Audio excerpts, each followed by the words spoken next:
परमेश्वर के नाम को महिमा मिले। सबको जय मसीह की। इस समय के लिए मैं परमेश्वर को धन्यवाद देता हूँ। प्रभु महान है, अनुग्रहकारी है, दयालु है। आप सबकी प्रार्थना और प्रेम के लिए भी धन्यवाद। आज हम परमेश्वर के वचन से सीखने के लिए जा रहे हैं पश्चाताप के विषय में। जब एक व्यक्ति परमेश्वर के सम्मुख गलती करता है और परमेश्वर उसे दंड देने के लिए पूरा तैयार हो जाता है, लेकिन वो व्यक्ति जब पश्चाताप करता है तो परमेश्वर अपनी इच्छा को बदल देता है, उसे वो दंड है जो नहीं देता। तो पश्चाताप हर एक व्यक्ति के जीवन में होना जरूरी है। प्रभु के सम्मुख बैठकर हमें नम्र होकर, दीन होकर पश्चाताप करना है और परमेश्वर के विरुद्ध की गई गलती को हमें क्षमा मांगना है। आज परमेश्वर के वचन से हम एक ऐसे ही व्यक्ति के बारे में सीखेंगे, अहाब के बारे में। अहाब ने सबसे पहले परमेश्वर के विरुद्ध का कार्य किया और जब परमेश्वर उसे दंड देना चाहता था तो उसने क्या किया, हम यहाँ पर पहला राजा 21 अध्याय और 27 आयत में पढ़ते हैं। एक बार फिर मैं बताना चाहूंगा।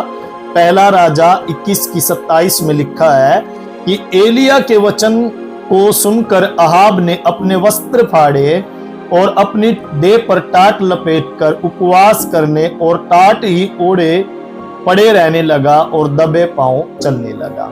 यहाँ पर अहाब राजा इजराइल का उस समय था और ऐसा क्या हो गया था कि उसने उपवास करके, एक राजा उपवास कर रहा है टाट ओढ़ कर और नम्र होकर वो टाट ही ओढ़े पड़ा रहा और दबे पांव वो चलने लगा, पश्चाताप करने लगा।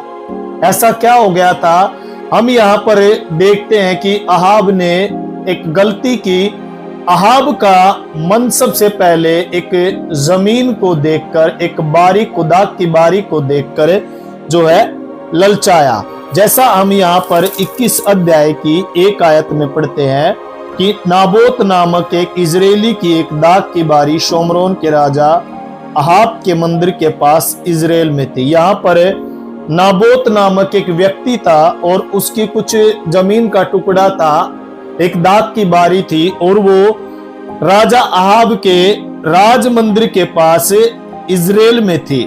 और उसके बाद 2 आयत में लिखा हुआ है, इन बातों के बाद अहाब ने नाबोत से कहा, तेरी दाख की बारी मेरे घर के पास है, तू उसे मुझे दे कि मैं उसमें साग पात की बारी लगाऊं और उसके बदले तुझे अच्छी एक वाटिका दूंगा, नहीं तो तेरी इच्छा हो तो मैं तुझे उसका मूल्य दूंगा। यहाँ पर वो मोल भाव करता है। वो दाख की बारी राजा अहाब को अच्छी लगी, लेकिन नाबोत ने जो उस जमीन का जो मालिक था, उस दाख की बारी का जो मालिक था, उसने वो जमीन देने से मना कर दिया, क्योंकि वो परमेश्वर के वचन को जानता था। अहाब उसे खरीदना चाहता था, लेकिन नाबोत उसे जो है बेचना नहीं चाहता था, क्योंकि नाबोत जो है परमेश्वर की व्यवस्था को जानता था और परमेश्वर की व्यवस्था में क्या लिखा हुआ है और वो उसको भली बात ही जानता था, इसलिए उसे बेचने से मना कर दिया। अब हम देखेंगे कि परमेश्वर की व्यवस्था में जमीन के विषय में क्या लिखा हुआ है। उसके लिए हम परमेश्वर का वचन निकालेंगे। लेव्य व्यवस्था और उसकी 25 अध्याय और 23 आयत। लेव्य व्यवस्था 25 और 23 आयत में लिखा हुआ है, भूमि सदा के लिए बेची न जाए। यहाँ पर स्पष्ट परमेश्वर का वचन जो है मना कर रहा है कि भूमि सदा के लिए बेची न जाए, क्योंकि भूमि मेरी है। वो भूमि जो है परमेश्वर की है, उसमें तुम परदेशी और बाहरी होंगे। ये बात नाबोत को पता थी कि व्यवस्था में क्या लिखा हुआ है, क्योंकि वो भूमि परमेश्वर की है और उसे बेची न जाए। इसलिए नाबोत ने इजराइल के राजा अहाब को वो जमीन देने से मना कर दिया और अहाब राजा जो है नाराज होकर, अप्रसन्न होकर अपने राजमहल में गया। और उसके उपरांत हम देखते हैं कि उस रात उसने जो है भोजन भी नहीं किया, खाना भी है जो नहीं खाया और वो जो है औंधे मुंह पड़ा रहा। और उसके बाद हम उसकी पत्नी के विषय में वहां पर पढ़ते हैं, और उसकी पत्नी इजबेल वहां पर आती है और उससे पूछने लगती है कि तेरा मन उदास क्यों है, उसकी पत्नी। और वो सारी बातें इजबेल को बता देता है कि नाबोत ने वो जो है भूमि देने से मना कर दिया।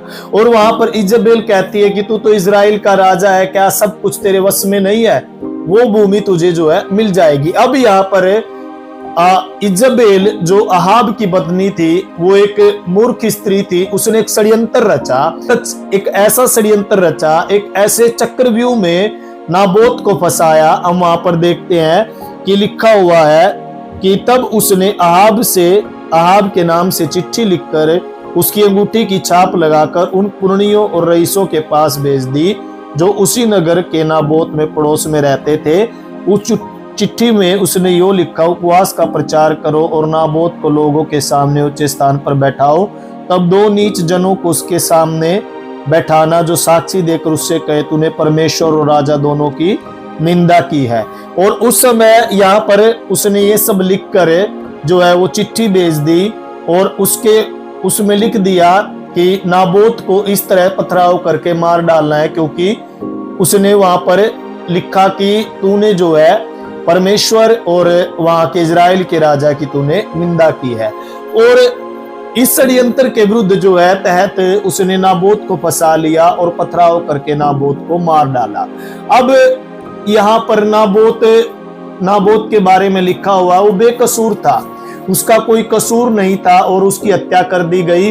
और उसके बाद इजबेल राजा अहाब के पास आकर कहती है उठ भोजन कर, और नाबोत इस समय मारा गया है और उसकी धरती को तू अपने वश में कर ले, उसकी दाख की बारी को तू अपने वश में कर ले। और राजा अहाब भी यहाँ पर प्रसन्न हुआ और हम देखते हैं कि वो उसे अपने वश में करने के लिए चल पड़ा। लेकिन परमेश्वर का क्रोध राजा अहाब के ऊपर भड़का। गलत कार्य जब राजा अहाब ने किया, पहली बात तो उसका मन दूसरे की जमीन को देखकर लालच में आ गया, लालच उसके जीवन में आई। और दूसरी बात वो उसने अपनी पत्नी से पूछा भी नहीं कि उसने क्या किया है क्या नहीं किया है। वो अपनी पत्नी की बातों में आकर और उसकी बात को मानकर उस जमीन को लेने के लिए वो चल पड़ा। और हम वहां पर देखते कि परमेश्वर का क्रोध भड़क उठा और परमेश्वर ने अपने दास एलिया को यहाँ पर जो है खड़ा किया कि उसके विरुद्ध जाकर तू ये सब बातें है जो कह डाल कि सड़क के ऊपर कुत्ते तेरे लहू को चाटेंगे, अहाब के।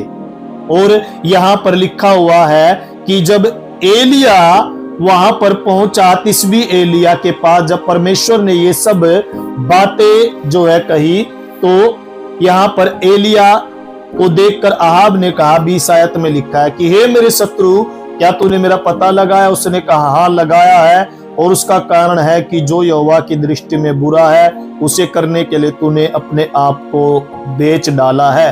अब परमेश्वर ऐसी विपत्ति तुझ पर डालेगा कि सड़क पर कुत्ते तेरे लहू को चाटेंगे और तेरा वंश होगा उसको भी जो है मृत्यु मिलेगी। और यदि वो मैदान में मरे तो आकाश के पक्षी उनको खाएंगे, यदि वो सड़क पर मरे तो कुत्ते उनको खाएंगे। इतना भयानक दंड परमेश्वर अहाब को देने वाला था, जिससे सुनकर अहाब की रूह कांप उठी, वो डर गया, वो भयभीत हो गया। लेकिन उसने वहां पर हम देखते हैं एक अच्छा कार्य किया अहाब ने कि उसने पश्चाताप किया, उसने अपनी गलती को स्वीकार किया, उसने अपनी गलती को मान लिया और मानकर परमेश्वर के सम्मुख टाट पर बैठकर टाट ओढ़कर नम्र होकर दीन होकर उसने पश्चाताप है जो किया। उसके बाद हम यहाँ पर देखते हैं कि परमेश्वर ने अपने इरादे को जो है बदल दिया। और 28 आयत में लिखा हुआ है, तब यहोवा का यह वचन तिस्बी एलिया के पास पहुंचा, क्या तूने देखा कि अहाब मेरे सामने नम्र बन गया है? इस कारण कि वह मेरे सामने नम्र बन गया है, मैं वह विपत्ति उसके जीते जी उस पर न डालूंगा, परंतु उसके पुत्र के दिनों में मैं उसके घराने पर वह विपत्ति डालूंगा। मैं आप लोगों को इस वचन के माध्यम से बताना चाहता हूं कि परमेश्वर दीनता को इतना बहुमूल्य मान जानता है। परमेश्वर की दृष्टि में दीनता बहुत ही मूल्यवान है। बहुत ही मूल्यवान जो है दीनता को समझता है। जब हम मेरे प्रियो नम्र होकर दीन होकर परमेश्वर के सामने बैठेंगे तो परमेश्वर दयालु है, कृपालु है, वो हम पर दया करने वाला परमेश्वर है और हमारे पापों को, हमारे गुनाहों को क्षमा करेगा। जैसे अहाब के जीते जी उसने कहा कि जब तक अहाब धरती के ऊपर जिएगा ये विपत्ति उसके ऊपर है जो नहीं आएगी। और चाहे कितना अहाब के विषय में हम देखते हैं, वो इतना बड़ा दुष्ट था, फिर भी परमेश्वर ने उसको क्षमा किया। क्यों? क्योंकि वो नम्र होकर दीन होकर परमेश्वर के सामने उसने ध्यान किया और उसके दंड को परमेश्वर ने खत्म कर दिया, निलंबित कर दिया। हम यहाँ पर देखते एक दुष्ट जन के दंड को भी परमेश्वर ने जो है माफ कर दिया, क्योंकि हम यहाँ पर देखते हैं कि वो नम्र होकर उसने पश्चाताप किया। मेरे प्रियो, एक समय ऐसा था, हम भी गुनाहगार थे, हमने भी पाप किया था, हम भी दुष्ट थे, लेकिन परमेश्वर का पुत्र प्रभु यीशु मसीह हमारे लिए आज से 2000 साल पहले इस जगत में आया। वो सूली पर कुर्बान हुआ। जो पाप का दंड हमें मिलना था, जिस दंड के हम भागी थे, उस दंड को लेकर परमेश्वर का पुत्र प्रभु यीशु मसीह सूली पर कुर्बान हुआ। वो हमारे लिए मारा गया, गाड़ा गया, और जो ताड़ना हमारे ऊपर पड़नी थी मेरे प्रियो, वो ताड़ना प्रभु यीशु मसीह ने अपने ऊपर है जो ले ली, और वो मृतकों में से तीसरे दिन जी उठा और वो आज भी जीवित है। और मेरे प्रियो, संदेश के माध्यम से मैं आपसे कहना चाहूंगा, हमारा जीवन अहाब के जैसा नहीं होना चाहिए। अहाब दुष्ट था, भले ही परमेश्वर ने उसके पापों को क्षमा किया, उसके जो है उस दंड को उसने निलंबित कर दिया, उस दंड को उसने जो है नहीं दिया, लेकिन अगली पीढ़ी जो उसके बच्चे थे उस पर वो दंड जो है परमेश्वर ने कहा कि आएगा। अगर हमसे ऐसी कोई गलती होती है, पाप होता है, तो गलती होती है तो हमें पश्चाताप करना है मेरे प्रियो। प्रभु के सम्मुख नम्र बनना है, प्रभु के सम्मुख हमें दीन बनना है, क्योंकि परमेश्वर का वचन कहता है कि धन्य है वे जो नम्र और दीन है, क्योंकि वे पृथ्वी के अधिकारी होंगे। आज परमेश्वर के राज्य में हमें नम्र बनना है, दीन बनना है। और दूसरी बात हमें यहाँ पर तिस्बी एलिया के बारे में सीखने के लिए मिलती है। जो स्पष्ट संदेश परमेश्वर की ओर से उसे मिला, वही बातें उसने अहाब राजा के सम्मुख जाकर कह दी, खड़ा हो गया राजा के सामने। आज मेरे प्रिय, हो सकता है परमेश्वर कोई आपसे संदेश किसी बड़े व्यक्ति को देने के लिए कहे, तो हमें घबराना नहीं है, हमें डरना नहीं है। जो बातें स्पष्ट परमेश्वर उसके लिए कहे वो हमें जाकर उसे बता देनी है। जैसे तिस्बी एलिया राजा अहाब के सामने जाकर खड़ा हो गया और कहा कि तूने गलत काम किया है और तू जो है तूने पाप किया, इसलिए सारे दंड तेरे ऊपर जो है आएंगे। वो सारी बातें उसने जो है अहाब को बता दी। तो इसलिए हमें भी परमेश्वर की बातों को सुनकर और जिस व्यक्ति के लिए बताने के लिए परमेश्वर कहे उस व्यक्ति को हमें बता देना, हमें घबराना नहीं है। हो सकता वो कोई उच्च अधिकारी होगा। इजराइल का राजा अहाब था और यहाँ पर हम देखते हैं कि एक जगह पर रहने वाला तिस्बी एलिया उसके सम्मुख जाकर खड़ा हो गया। तो मेरे प्रिय, संदेश के द्वारा मैं आप लोगों को यही बताना चाहूंगा कि आज हमें पश्चाताप करना है, हमें नम्र बनना है, हमें दीन बनना है और परमेश्वर के सम्मुख हमें अपने मुंह को करना है, अपने चेहरे को करना, परमेश्वर की ओर हमें देखना है। परमेश्वर है जो हमारे ऊपर दया करने वाला परमेश्वर है। मैं आप सबके लिए इस समय प्रार्थना करना चाहूंगा। प्रभु परमेश्वर, हम आपको धन्यवाद देते हैं। आज प्रभु जी हमने इस वचन के माध्यम से सुना प्रभु कि कैसे परमेश्वर आपने अपनी इच्छा को बदल दिया प्रभु, और ये इस कारण हो पाया कि प्रभु जब हालेलुया प्रभु जी पश्चाताप किया, नम्र बना, क्योंकि नम्रता का मूल्यवान तेरी दृष्टि में प्रभु बहुत बड़ा है प्रभु जी। तू नम्र लोगों को प्रभु पसंद करता, पश्चाताप करने वालों के ऊपर तू दया करता प्रभु जी। हम धन्यवाद करते हैं प्रभु जी। सुनने वाले श्रोताओं के लिए प्रार्थना करते हैं पिता, हर एक को प्रभु अपनी आशीष देना, अपना अनुग्रह करना, अपनी दया करना। धन्यवाद देते हैं, सारी महिमा तुझे देते हुए प्रभु यीशु मसीह के नाम में हम इस प्रार्थना को मानते हैं। सुन और ग्रहण कर पिता, आमीन।